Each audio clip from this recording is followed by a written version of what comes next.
കേന്ദ്രമൊന്ന് മനസ്സുവെച്ചാൽ പിടിച്ചുകെട്ടാവുന്ന കരുവന്നൂർ കേസിൽ ആദ്യം അകത്തു പോകുന്നത് AC മൊയ്തീൻ MLA ആണ്.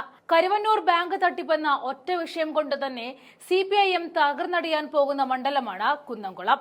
പാലക്കാട്, മലപ്പുറം, തൃശൂർ ജില്ലയുടെ സംഗമസ്ഥലമെന്ന പ്രത്യേകതയാണ് ഈ മണ്ഡലത്തിന്റെ ഭൂമിശാസ്ത്രപരമായ പ്രത്യേകത.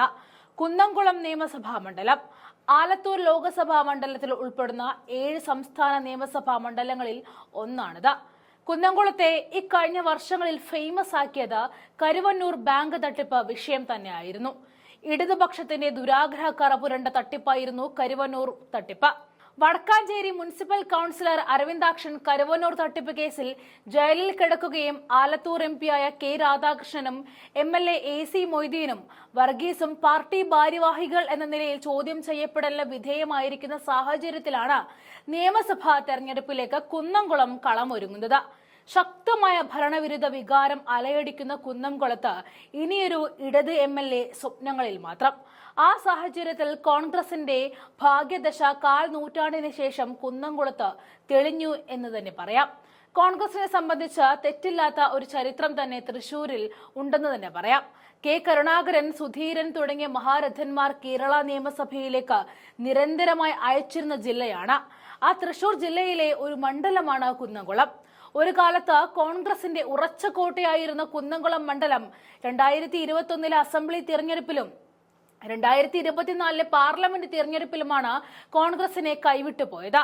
പാർട്ടിക്കുള്ളിലെ പടലപ്പിണക്കവും ഗ്രൂപ്പിസവുമായിരുന്നു കോൺഗ്രസിനെ 2021 24 തൃശൂരിലേക്ക് ദുർഗതിയിലേക്ക് എത്തിച്ചത്. 2021 തിരഞ്ഞെടുപ്പിൽ ജില്ലയിലെ 13 സീറ്റുകളിൽ 1 സീറ്റ് മാത്രമാണ് കോൺഗ്രസിന് നേടാനായത്. അതുകൊണ്ട് തന്നെ ഇരട്ടിപ്പണിയാണ് പാർട്ടി എടുക്കേണ്ടി വരിക. ജില്ലയിലെ ഭൂരിഭാഗം വോട്ട് വിഹിതമായ ക്രിസ്ത്യാനികളും കടലോര മേഖലയിലെ ചെറിയ വിഭാഗമായ മുസ്ലിമുകളും പാർട്ടിയെ കൈവിട്ടതോടുകൂടി കോൺഗ്രസ് നേരിട്ടത് വലിയ തിരിച്ചടിയായിരുന്നു എന്ന് തന്നെ പറയാം. എന്നാൽ ഇന്നതൊക്കെ വെറും പഴങ്കഥയാക്കി മാറ്റുവാനാണ് കോൺഗ്രസ് തീരുമാനം. വീറും വാശിയോടെ കളത്തിലേക്കിറങ്ങി കുറഞ്ഞപക്ഷം 7 സീറ്റെങ്കിലും തൃശൂരിൽ പിടിക്കണമെന്നാണ് കോൺഗ്രസ് അജണ്ട. ഇടതുഭരണം കൊണ്ടുമെടുത്ത ഉൽപ്പന്ന വിപണന മേഖലയിൽ വിപ്ലവം തീർത്ത കുന്നംകുളം മണ്ണിൽ ഇനിയൊരു ചെങ്കൊടി പാറിക്കൽ അസാധ്യമാണെന്ന് തന്നെ പറയാം. 7 പഞ്ചായത്തുകളും ഒരു മുനിസിപ്പാലിറ്റിയും അടങ്ങുന്ന മണ്ഡലമാണ് കുന്നംകുളം. ഇവിടെ രാഷ്ട്രീയ ചരിവ് പരിശോധിച്ചു നോക്കിയാൽ ഒരു ഇടതു താല്പര്യമുള്ള മണ്ഡലം തന്നെയാണ്. 1957 തെരഞ്ഞെടുപ്പ് മുതലുള്ള ചരിത്രം പരിശോധിച്ചാൽ അത് തന്നെയാണ് മനസ്സിലാകുന്നതും. അവിടെയാണ് ഈ കരുവന്നൂർ തട്ടിപ്പ് കൊണ്ട് ഈ മണ്ഡലം തിരിയാൻ പോകുന്നത് എന്ന് പറയുന്നത്. 1960 ശേഷം 77-ലും 80-ലും 91-ലും 2001-ലുമാണ് കോൺഗ്രസ് കുന്നംകുളം പിടിച്ചിട്ടുള്ളത്. ഇത്തവണ കോൺഗ്രസിന്റെ സാധ്യതകൾ ഏറെയാണ്, വിശാലമാണ്. 2011-ൽ 58,244 വോട്ടുകൾക്കാണ് ഇടത് സ്ഥാനാർത്ഥിയായ ബാബു M പാലിശ്ശേരി വിജയിച്ചത്. ശേഷമുള്ള തെരഞ്ഞെടുപ്പിൽ 2016-ലും 21-ലും AC മൊയ്തീൻ തന്നെ വിജയിച്ചു കയറി.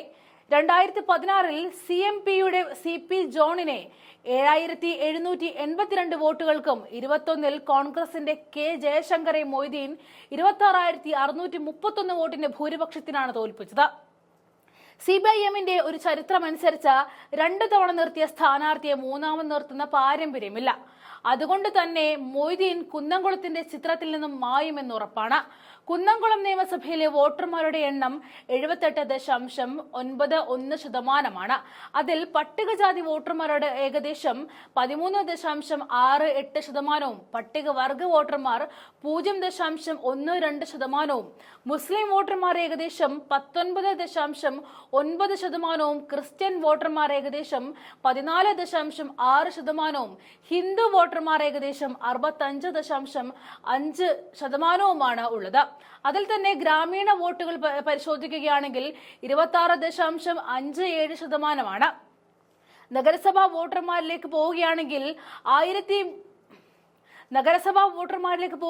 ഏകദേശം 1,34,491 വോട്ടർമാരാണുള്ളത്. അതായത് ഏകദേശം 73.43% വോട്ടുകൾ. അതായത് ഹിന്ദു വോട്ടുകളാണ് അവിടെ കൂടുതലുള്ളത്.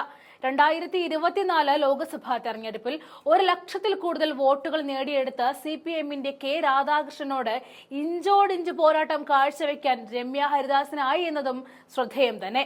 AC മൊയ്തീന് ഇനിയൊരു സാധ്യതയില്ല എന്നതും CPIMനെ ഉയർത്തെണീക്കാൻ നല്ലൊരു മുഖമില്ലാത്തത് കൊണ്ട് തന്നെ കോൺഗ്രസിൽ ആർക്കൊക്കെയാണ് സാധ്യത തെളിഞ്ഞു വരുന്നത് എന്നാണ് നോക്കുന്നത്. അതിൽ മുന്നോട്ട് വയ്ക്കുന്ന പേരുകളിൽ ശ്രദ്ധേയമായത് ഒരു പുതുമുഖമാണ്. കുന്നംകുളം നിയോജക മണ്ഡലത്തിലാണ് മഹിളാ കോൺഗ്രസിന്റെ സംസ്ഥാന സെക്രട്ടറിയും യൂത്ത് കോൺഗ്രസിന്റെ ജനറൽ സെക്രട്ടറിയുമായ ഡോക്ടർ സോയ ജോസഫിന്റെ പേര് ഉയർന്നു വന്നിരിക്കുന്നത്. സോയ പാർട്ടി പ്രവർത്തകർക്കിടയിൽ തന്നെ ഏറെ പ്രിയങ്കരിയാണ്. പ്രത്യേകിച്ചും ഇക്കൊല്ലം ആദ്യം നടന്ന പാലക്കാട് ഉപതെരഞ്ഞെടുപ്പിൽ രാഹുൽ മാങ്കൂട്ടത്തിന് വേണ്ടി മുൻനിരയിൽ നിന്നും അക്ഷീണം പോരാടിയതിനു ശേഷം ഉപതെരഞ്ഞെടുപ്പിൽ ശ്രദ്ധേയമായ മുഖമായി മാറാൻ സോയക്ക് സാധിച്ചു. മാത്രവുമല്ല, ഉപതെരഞ്ഞെടുപ്പുമായി ബന്ധപ്പെട്ട പല വിഷയങ്ങളിലും പാർട്ടിയെ പ്രതിനിധീകരിച്ച ചാനൽ ചർച്ചകളിൽ നിറഞ്ഞ സോയ പാർട്ടിയുടെ മുഖം തന്നെയായി മാറി. ഉരുളക്കുപ്പേരി പോലെ എത്തിയ സോയയുടെ മറുപടിയും ആളുകൾ ഏറ്റെടുത്തു. സോയക്ക് പുറമെ കഴിഞ്ഞ തവണ കോൺഗ്രസിനായി 1,00,000-ൽ കൂടുതൽ വോട്ടുകൾ പിടിച്ച രമ്യയും പരിഗണിക്കാനുള്ള സാധ്യതയുണ്ട്. ഇവയ്ക്ക് പുറമെ UDF ബാനറിൽ CP ജോണും മത്സരിച്ചേക്കുമെന്ന അഭ്യൂഹങ്ങളുണ്ട്. എന്തായാലും കുന്നംകുളം മണ്ഡലം ഇനി ഇടതുകോട്ടയല്ല കോൺഗ്രസ് കോട്ടയായിരിക്കുമെന്ന കാര്യത്തിൽ തെല്ലും സംശയം വേണ്ട.